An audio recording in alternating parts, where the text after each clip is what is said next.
मुझे ऐसा नहीं लगता है कि आप हज़रात हिंदुस्तान में बैठे हुए हैं, बल्कि ऐसा लग रहा है कि आप लोग कब्रिस्तान में बैठे हुए हैं। मेरे दोस्तों, बिल्कुल संजीदगी का माहौल बनाइए और यहीं से आज के इस जलसे को आसमान की उस बुलंदी तक पहुंचाते हैं, सुबह तक पहुंचाते हैं। मेरे दोस्तों, मेरे मोहतरम, आज जो दस्तार बंदी का जो प्रोग्राम इनेकाद में आया है, इसका सिर्फ और सिर्फ मकसद ये है कि हम सब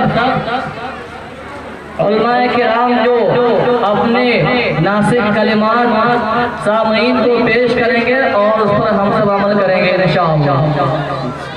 मेरे दोस्तों, जब मैं यहाँ के जो मुंतज़मीन मदरसा है उनसे मैंने मालूम किया कि अगर आप चाहते तो दुनियावी प्रोग्राम भी करा सकते थे, दिगर प्रोग्राम भी करा सकते थे, मगर आपने जलसा दस्तार बंदी का इनेकाद क्यों किया?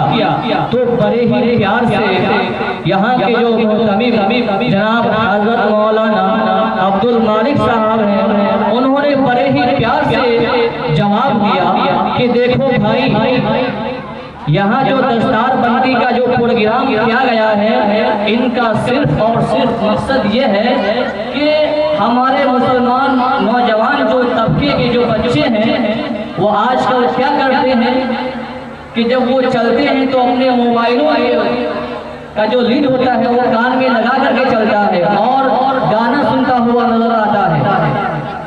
जब मैंने हजरत से मालूम किया कि प्रोग्राम क्यों कराया, तो उन्होंने कहा कि जो बच्चे गाना सुनने के आदी हैं, मैं प्रोग्राम इसलिए कराया हूँ कि वो उलमा किराम के बात को सुनकर, अल्लाह और उसके रसूल की बात को सुन करके जो बच्चे गाना सुनने के आदी हैं, वो बच्चे नाते पाक सुनने के आदी बन जाए, है कि नहीं?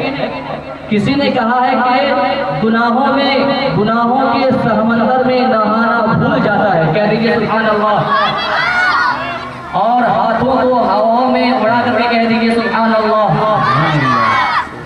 गुनाहों के समंदर में नहाना भूल जाता है, जो नाते पाक सुनता है वो गाना भूल जाता है। मेरे दोस्तों, पहले ये बतलाइए कितने हज़रात बिल्कुल सुनना नहीं चाहते? हाँ बताइए तो जो हज़रात बिल्कुल सुनना नहीं चाहते, माशाअल्लाह, बिल्कुल सुनना नहीं चाहते।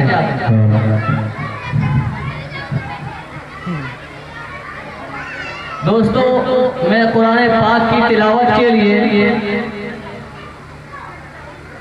असलम साहब को दावत देता हूँ कि वो आए और नाते पाक से महफिल का आगाज़ करें। हो गया कोई बात नहीं।